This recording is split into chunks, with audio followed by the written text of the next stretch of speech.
네, 북한이 오늘 동해상으로 탄도미사일 4발을 쏘아 올렸습니다. 역대 최대 규모로 진행 중인 한미 훈련에 대한 반발로 도발을 시도한 것으로 해석이 되고 있는데요. 네, 오늘 두 분의 북한 전문가 모시고 북한 동해상 미사일 발사와 관련된 이야기 나눠보겠습니다. 네. 김대영 국방안보포럼 연구위원, 김철우 국방연구원 연구위원 두 분 오셨습니다. 어서 오십시오. 예. 자, 이게 저희가 한미 독수리 훈련 개시 엿새 만의 일인데요. 일단은 오늘 오전 7시 36분에 동시안 일대에서 동해상으로 4발을 발사를 했습니다. 일단 오늘 발사한 거 어떻게 좀 보셨습니까, 위원님? 우리 국민들이 북한이 또 발사했구나 이런 식으로 생각할 수가 있는데 예.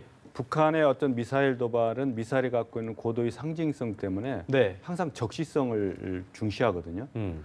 그리고 지난 2월 12일 날 그 이른바 북극성 2형 발사할 때도 그 현장 동영상까지 공개하지 않았습니까? 예. 그러니까 적시성이나 상징성뿐만 아니라 현장성도 아주 중요한 겁니다. 근데 이번에 미사일 발사 시점은 연례적인 한미 연합 군사 훈련에 대한 북한의 단말마적인 반발 차원을 떠나서 예. 그 이상의 김정남 VX 독살이 사실상으로 인정이 되면서 국제사회가 더 이상 북한을 그대로 놔서는 안 된다는 공감대가 형성이 돼 있고, 그렇죠. 김정남 암살로 인해 가지고 현지 대사까지 추방되는 이런 상황에서 예. 그 상황을 모면하려는 그런 의도가 있을 뿐만 아니고 또 미국의 그 트럼프 행정부가 당초 예상과는 달리 강하게 북한을 압박하고 나가는 일련의 상황에서 예. 현재 상황을 그대로 이끌어가서는 안 된다라는 고도의 전략적 복합적 의도가 있다. 그래서 통상적으로 있었던 작년 6월 20일 날 무수단 발사 뭐 늘 해오던 거 아니냐 그런 차원이 아니고 그거는 다르다. 북한이 나름대로 전략적 셈법 그런 김정은의 명확한 적이고 상징성이나 하나만 더 하면은 왜 방연비행장이나 원산이 아니고 동창리냐. 동창리는 늘 장거리 미사일 북한이 위성으로 가장한 장거리 미사일 발사하는 현장이 실험되고 많은 국제 언론에도 노출된 장소입니다.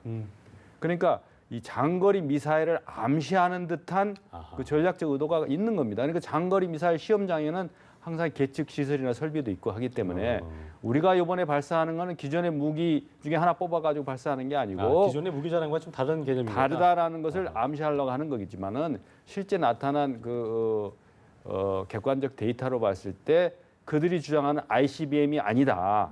라는 게 지금 확인되고 있지 않습니까? 그래서 이번에 미사일 발사는 기존에 뭐 수십 발을 쏴왔던 중에 또 하나 더 추가하는 것이 아니고 거기에 김정은의 고도의 도박적인 도발 행태, 충동적 행태가 여러 가지 복합적 셈법이 가미된 도발이다 이렇게 그러니까 봅니다. 충분히 준비가 되어 온 이후에 실행된 거라고 보고 계시는 거죠? 그렇죠. 저는 그렇게 봅니다. 알겠습니다. 예. 네, 자 이제 우리 군 당국은 이 미사일 발사와 관련해서 분석을 하고 있는 것으로 알려졌는데요. 대륙간 탄도 미사일 ICBM은 아니라는 추정이 나오고 있습니다. 그렇다면 이제 중장거리 미사일 노동이나 스커드일 텐데 어떤 차이점들이 있는지 설명 좀 해주시죠.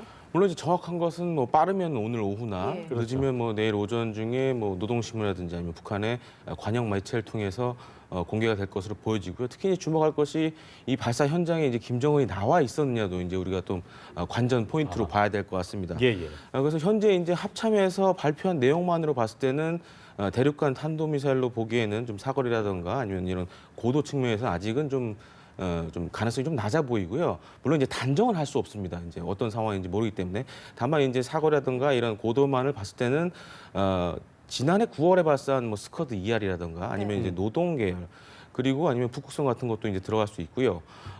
동시에 하나의 미사일을 여러 발 발사했느냐 아니면은 각기 다른 종류의 미사일을 또 한 지점에 동시에 발사했느냐도 또 하나의 중요한 포인트라고 할 수 있겠습니다. 그리고 이제 시차를 둬서 예를 들어서 한 목표에 4발의 미사일을 동시에 떨어지게 하는 것도 사실 기술적으로는 가능하기 때문에 만약 그런 것까지 이번 발사에 적용이 됐다 그러면은 아무래도 우리나라가 추진하고 있는 한국형 미사일 방어 체계라든지 지금 사드 배치에 대한 일종의 공격 가능성을 좀 열어둔 걸로 이렇게 판단을 하고 있습니다. 네, 기존의 노동이나 스쿼드가 아니고 기관지인 노동신문이 지난 3일에 새로운 무기가 떠오를 것이다 얘기했기 때문에 뭐 ILBM인가요? 그거일 가능성은 어떻게 좀 보세요? 충분히 가능성이 있습니다. 예를 들어서 이제 뭐 노동이라든지 특히 이제 노동 같은 경우에는 이제 초기형 같은 경우 이제 개발된 지 거의 이제 30년이 가까워지기 때문에 예. 그래서 신형 미사일이 탄도미사일이 교체가 될 시점이 됐군요. 됐고요. 그렇기 때문에 일부 이제 미국에 있는 전문가들 사이에서는 예. 지난번 발사한 북극성 2호가 이런 노동 미사일을 대체하기 위한 수단이 아니냐라고 지금 판단하고 있고요. 예. 특히 이제 주목할 것이 우리 정부가 발표한 사거리하고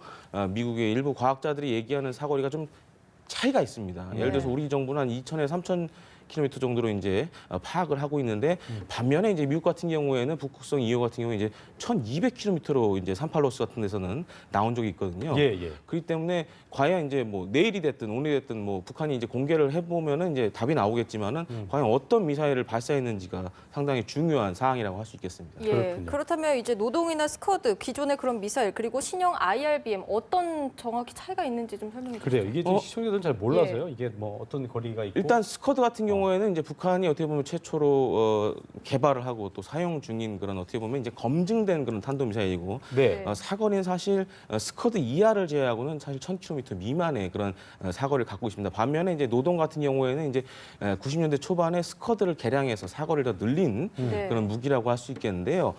주일 미군 기지 타격이 가능할 정도로 한 1,300km 정도 사거리가 나오고 있고요. 예. 이 밖에 이제 신형 미사일이라고 할 수 있는 것은 아직 그 정체는 확실하지가 네. 않습니다. 과연 이게 노동의 개량형일지 아니면 기존 노동의 예를 들어서 지금 북한이 어느 정도 완성 단계에 있는 고체 추진체를 사용한 또 새로운 미사일이 나올 수도 있고요. 그렇기 때문에 과연 내일 어떤 미사일이 나올지 상당히 좀 주목이 되는 그렇네요. 상황입니다. 어쨌든 네. 기본적으로 북한이 노리는 수가 있다면 최대한 멀리 보내는 거. 이게 중요한 목표라고 볼 수 있겠죠? 멀리 보내는 것도 하나의 목적이 될 수 있고요. 또한 그 어느 정도의 이제 실전에 사용할 수 있을 만큼의 그런 정확성과 그다음에 그런 어떻게 보면 운용 능력을 갖고 있느냐도 굉장히 가장 중요한 그런 핵심 포인트라고 할 수 있겠습니다. 예. 따라서 이제 북한이 예를 들어서 이제 무수단 같은 경우에도 개발은 먼저 했지만은 사실 여러 번 이제 시험 발사를 통하면서 실패를 한 경험이 있지 않습니까? 예. 그렇기 때문에 이번 발사도 어떻게 보면 기존 미사일에 대한 그런 검증을 강화하기 위한 그런 발사일 수도 있고요. 아니면 완전히 새로운 미사일에 또 등장할 수 일단 있을 뭐 수도 있다고 보여집니다. 당국의 발표가 좀 있어야 저희가 좀 확실하게 좀 볼 수 있을 것 같습니다. 네. 최근에 보니까 도널드 트럼프 행정부가 김장남 안살과 관련돼서 이제 일련의 도발의 움직임에 대해서 강력히 응징하겠다. 이게 이번 발사의 어떤 그 경고성 행동이다. 도발성 행동이라고 좀 이 분석이 나오고 있는데요. 일단 김정은이 최근에 이게 수사에 몰려 있고 거의 뭐 지금 고립무원의 상태라고 해도 과언이 아닐 이 상황에서 굳이 도발을 감행한 이유가 있을 것 같습니다. 어떻게 지난번에 제임스 매티스 미 국방부 장관이 취임 2주 만에 전격적으로 한국하고 일본을 방문했지 않습니까? 그때 그 안보 현장을 직접 체크하고 예.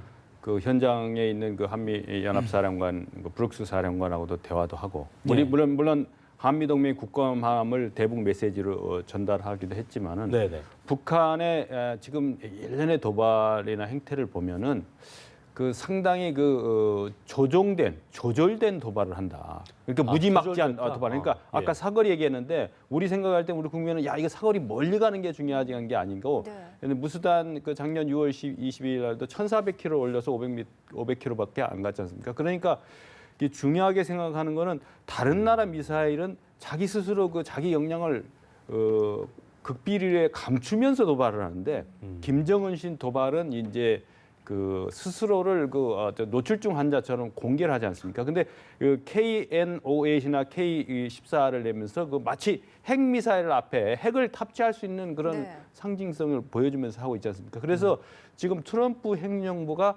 당초에 자기 김정은 정권이 판단한 방향으로 안 가고 햄버거는커녕 지금 추가 압박을 가하는 이 상황이기 때문에 지금 김정은의 셈법은 우리를 정당하게 핵 보유국으로 인정하지 않으면 대화에서 이미 개발된 미사일에 핵을 또 장착해서 정확하게 목표를 타격한다는 그러게 아까 사드나 무인기지라든가 이런 역량을 보여주는 과시 행보를 하고 있거든요. 그래서 이제는 강력하게 응징하는 것도 중요하지만은 김정은의 그 어떤 의사결정 행동이나 패턴을 알고 다루는 그런 우리의 고도의 전략적 지혜도 발휘해야 된다 이렇게 봅니다. 그래서 지금 미국 행정부에서 매티스 장관 현장에 오는 현장 감각도 익히고 앞으로 대북 정책을 추진함에 있어서 전략적 고려를 전반적으로 하면서 김정은 체제에 압박을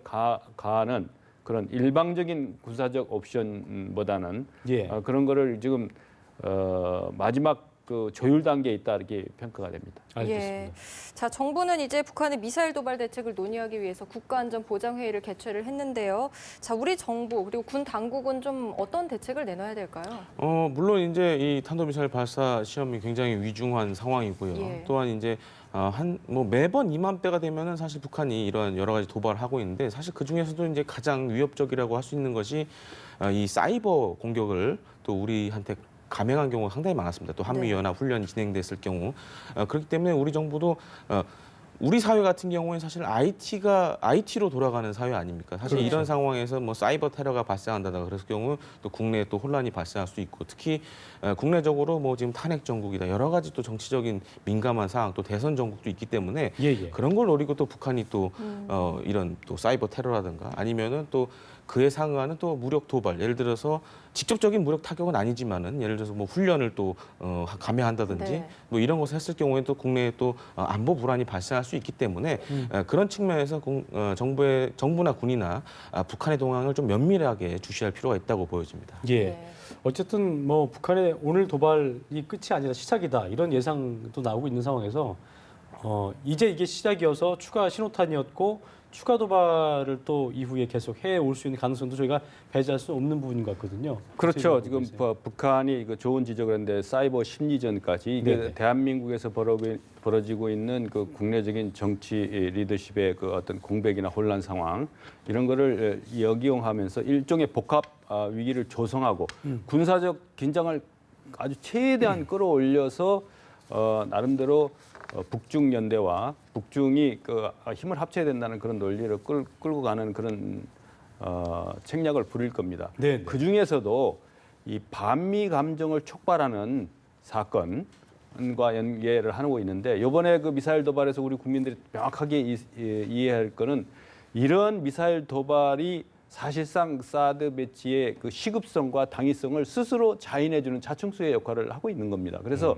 우리는 발사된 미사일을 요격하는 시스템을 구축하는 것도 중요하지만은 도발에 엄두를 내지 못하도록 하는 그 강력한 그 억지력을 우리가 현시해주고 보여주는 그리고 이런 한미연합 군사훈련을 통해서 전략자산 전개라든가 추가적인 그 확장 억제를 확고하게 대책을 보여주는 등등 북한이 김정은이 보면은 지금 IT 얘기했는데 참모 얘기가 듣는 게 아니고 김정은 위에는 그 애플 컴퓨터가 올라와 있습니다. 네. 그 특급 참모죠.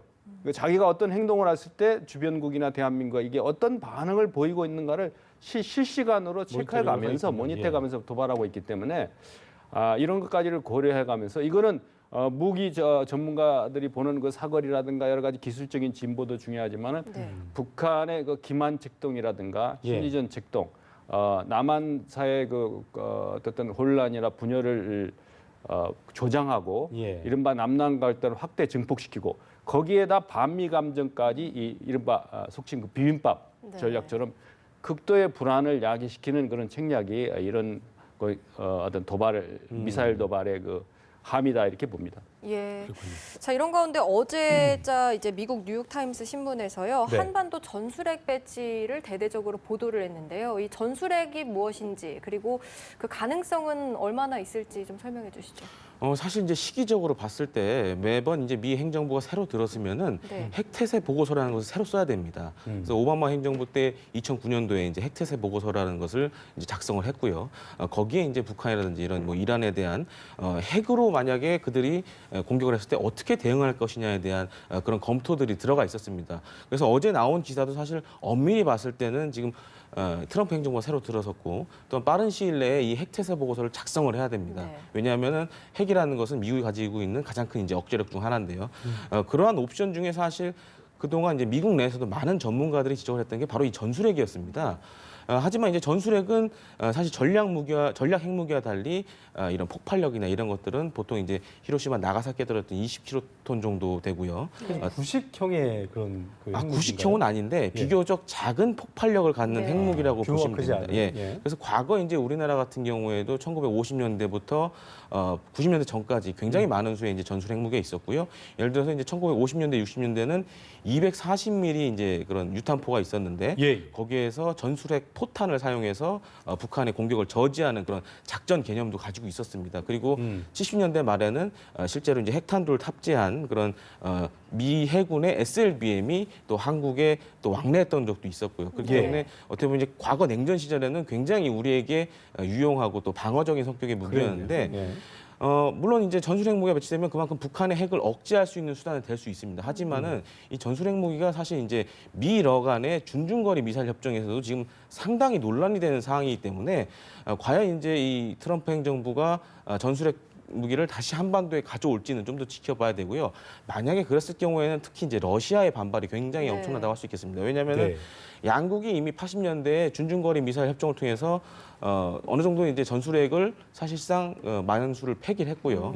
하지만 이제 그럼에도 불구하고 미국 같은 경우에는 나토에서 일정량의 전술 핵무기를 유지를 하고 있기 때문에 그동안 이 러시아에서 굉장한 반발을 해왔습니다. 왜 우리들은 이 전술 핵무기를 없애는데 왜 미국은 계속 나토의 전술 핵무기를 유지하고 있느냐라는 문제가 있었기 때문에 물론 이제 배치가 됐을 경우에 북한에게는 분명한 효과가 될 수 있습니다. 하지만은 국제적으로도 굉장히 민감한 사안이기 때문에 트럼프 행정부에서도 굉장한 그런 고심을 할 걸로 보여집니다. 네. 네. 이게 오바마 행정부에서는 전술핵 재배치에 대해서 좀 그 부정적인 상황이었는데 뭐 이거에 대해서는 이제 우리 그 정부에서도 그렇고 저기 정치권에서도 찬반 양론이 갈리는 상황이었는데요. 실제로 뭐 실효성도 그렇고 트럼프 신행정부가 굳이 전술핵 배치를 재배치 카드를 꺼낸 배경을 저희가 좀 알아볼 필요가 있을 것 같아요. 어떤 의미라고 좀 봐야 될까요?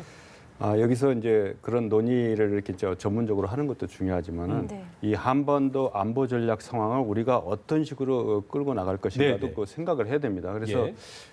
이른바 전통적으로 다임이라고 그러는데 전문적으로 외교 문제, 뭐 정보 문제, 뭐 군사적인 문제, 경제적 문제까지를 총체적으로 관리해 나가는 그런 것을 해야 되는데 우리 대한민국이 지향하는 그 헌법적 가치나 국익의 차원에서 가장 어떤 것이 전략적 모호성을 유지하는 것이 대한민국의 국익과 안보 전략 상황을 최대로 끌어올리는 방법인지 여기서 중요한 거는 정치 시즌에는 꼭 안보 파퓰리즘이 여기에 개입이 됩니다. 그렇죠. 그래서 이러한 것들이 대한민국의 안보적 결정이라든가 이런 걸 어렵게 만드는 상황이기 때문에 우선 전술핵 논의를 그 새로운 아젠다로 끌어올리기 전에 저는 당장 시급한 오늘도 입증이 된 그 사드 배치를 조속하게 작전 가능 상태로 하는 것이 중요하다. 그래서 전술핵 논의는 전문가 계층에서 논의를 하되 이것이 정치화돼서는 안 된다.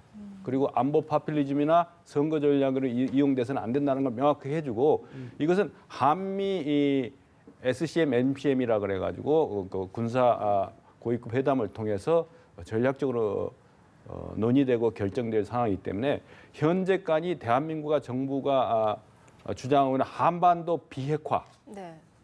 플러스 나아가서는 비핵화뿐만 아니라 비김정은화. 김정은이 저렇게 인류에 대한 도전을 하고 있는데 그런 것까지를 고려해야 되지 이 전술핵 하나만 해가지고 핵을 배치해야 되냐 안 해야 이거 갖고 또 논란이 모르면은 우리 안보 전략 상황을 우리 스스로 내부 갈등을 증폭시키는 그 아주 우매한 그런 선택이다 이렇게 봅니다. 네. 그래도 어쨌든 보도가 나왔으니까 예. 조금 더 자세히 알아보겠습니다. 자, 전술 핵무기, 전략 핵무기보다 조금 작은 규모다 이렇게 설명을 해주셨는데 조금 더 자세히 전술 핵무기, 전략 핵무기 어떤 차이점이 있고 또 전술 핵무기가 만약에 배치가 된다면 어떤 효과가 있을지 설명 좀 해주시죠. 아무래도 이제 미사일의 그 핵무기 위력이라든가 그다음에 예. 사거리에 있어서 큰 차이가 있다고 볼 수 있겠는데요.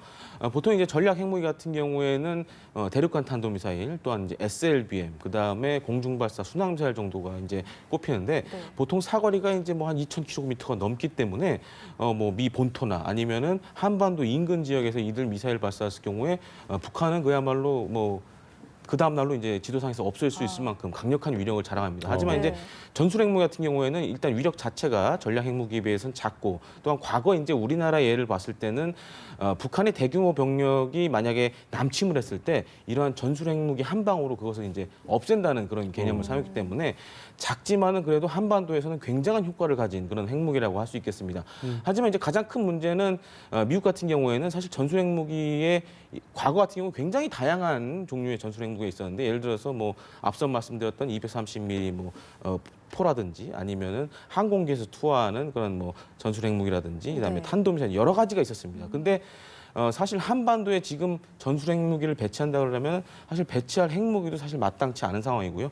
이제 그중 이제 제일 꼽히는 게 전투기에서 투하하는 이제 B-60이라는 전술핵무기가 있는데 이게 가장 큰 문제가 만약에 공군 기지가 북한의 기습 공격을 당한다거나 아니면 특작부대의 공격을 받으면은 전투기에 탑재해서 북한의 나라가 떨어뜨려야 되는데 네. 이런 것들이 사전에 차단될 수 있다는 거죠.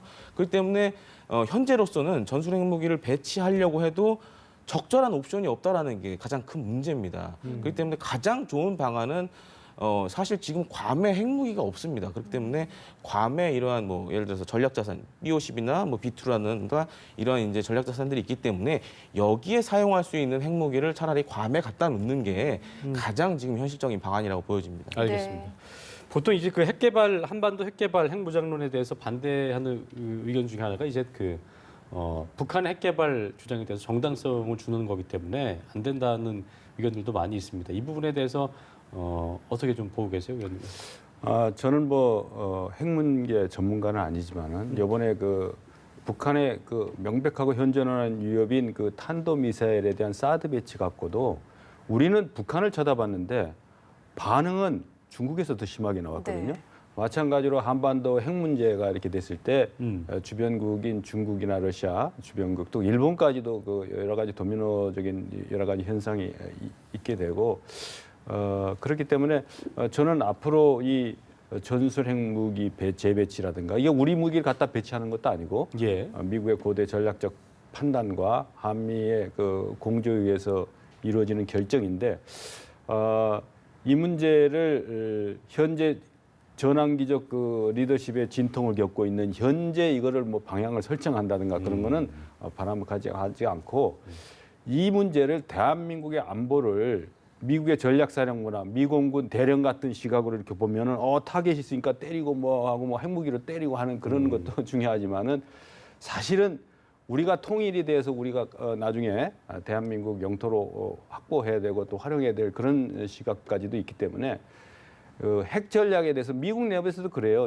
미소 냉전이 치열할 때는 미 군 수뇌부가 핵 전략에 대해서 아주 심층적인 논의를 할 수 있을 정도로 아주 전문적인 사람들이 많았었는데 요즘은 대테러 전문가들이 다 수뇌부로 돼 있기 때문에 상당한 핵무기의 구체적인 재원이라든가 임팩트라든가 여러 가지 효과적인 측면이나 부작용까지를 고려해서 이것이야말로 폴 밀이라고 정치 군사적인 고대 전략적 판단을 요구하는 겁니다. 그러니까 전쟁을 시작하는 것도 중요하지만 전쟁을 마무리하는 것도 중요하고 예. 전쟁의 초기에 오판이 결국은 핵이나 미사일보다 더 큰 재앙을 낳는 거죠. 예. 그래서 우리 정치 상황도 그렇게 보고 있지 않습니까? 그래서 이 핵 문제는 보다 클로즈된 도어에서 북한이 위협을 느끼게 하고 그들의 마음과 생각을 변화시킬 수 있는 고도의 전략적 판단이 이루어져야 된다고 저는 늘 주장합니다. 예. 자, 그러면 이제 이달 하순에 미국의 틸러슨 국무장관이 한중일 세 개국을 이제 방문을 하는데요.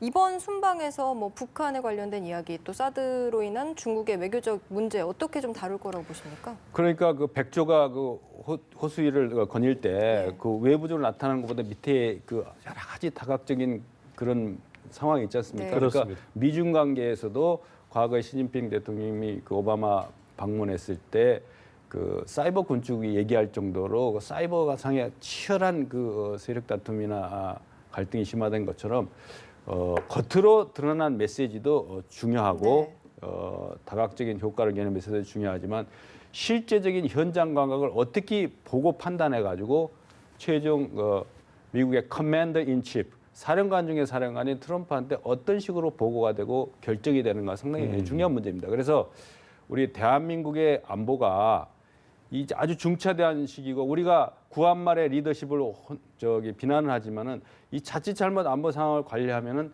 이 대한민국이 우리가 의도하지 않은 상황에서 전략적인 그 소용돌이에 휘말릴 수가 있다. 그렇기 때문에 미국의 국무장관이나 국방장관 최고 결정권자들이 한국이나 일본을 날라와서 하는 겉으로 드러난 메시지도 중요하지만 그분들이 여기서 가지고 가는 메시지 그것이 더 중요한 영향 요인이 있다라고 보고 상당히 신중하고 아주 지혜롭게 대처해야 된다 이렇게 판단합니다. 그래서 김정은도 작용 반작용이 있지 않습니까? 예. 김정은이나 시진핑도 국내 내부적인 요인도 있고 하기 때문에 이런 때일수록 우리 국민들이 안보적인 경각심이라든가 전문가 집단인 우리 군의 무한한 신뢰와 또 힘을 보태주는 그런 내부적인 그 안보의식 고취도 더 중요한 의미를 갖는다 이렇게 판단합니다. 네. 이런 그 북한의 도발 때문에 어떤 사드 배치의 명분, 당위성 이런 건 더 커질 수밖에 없을 테고 중국 입장에서도 이렇게 북한이 도발을 해 오는데 우리가 어떻게 배치를 안 할 수 있겠느냐. 그러니까 중국 입장에서도 이렇게 그 최근에 사드 때문에 경제 보복 등을 하고 있는 상황에서 상당히 목소리를 낼 수 없는 상황일 것 같기도 하고 또 좌시하기만은 또 본인 중국이란 국제적 위상도 있는 부분도 있고요. 상당히 중국이 어떻게 좀 그 대처를 해야 될지 예상을 좀 하고 계세요. 뭐 물론 이제 우리의 희망사항은 뭐 앞서 말씀하셨다시피 그런 건데 사실 중국이 사드를 바라보는 문제는 우리의 희망사항은 좀 각도가 다릅니다. 네. 가장 큰 문제는 이제 이 사드라는 무기 자체가 어떻게 보면 자기네들을 옥죄는 그런 수단으로 이제 보고 있고 그렇기 때문에 특히 이제 나토에서도 이제 서유럽이나 이런 동유럽에서도 미국의 MD 그런 관련된 무기들이 배치되면서 러시아와 굉장히 지금 사실 긴장 관계에 있거든요. 중국도 사실 그걸 보고 사실 사드 배치에 굉장히 반발을 하고 있는데요. 지금 가장 중요한 거는 빨리 사드가 배치돼서 이 상황을 종결하는 게 가장 중요하고요. 또한 중국과의 그런 관계에 있어서도 상당히 중국은 사실 지금 감정이 격양돼 있는 상태고 이런 상황에서 우리도 또 격양될 필요는 없다고 보입니다. 네. 또 이성적으로 또 상황을 컨트롤하고 또 시간이 흐르다 보면 언젠가 또 한중이 또 서로 자리를 만들어서 맞대고 또 토론을 할 기회가 있을 거라고 보여지고요. 그렇기 때문에 우리가 너무 또 이 상황에서 감정적으로 나올 필요는 없다고 보여집니다. 그리고 최대한 이성적으로 또한 우리의 할 말을 하면서도 이성적인 행동이 그런 필요한 상황이라고 보여집니다. 예, 알겠습니다. 오늘 말씀 여기까지 듣겠습니다. 지금까지 김대영 국방안보포럼 연구위원, 김철우 국방연구원 연구위원 두 분과 함께했습니다. 두 분 고맙습니다.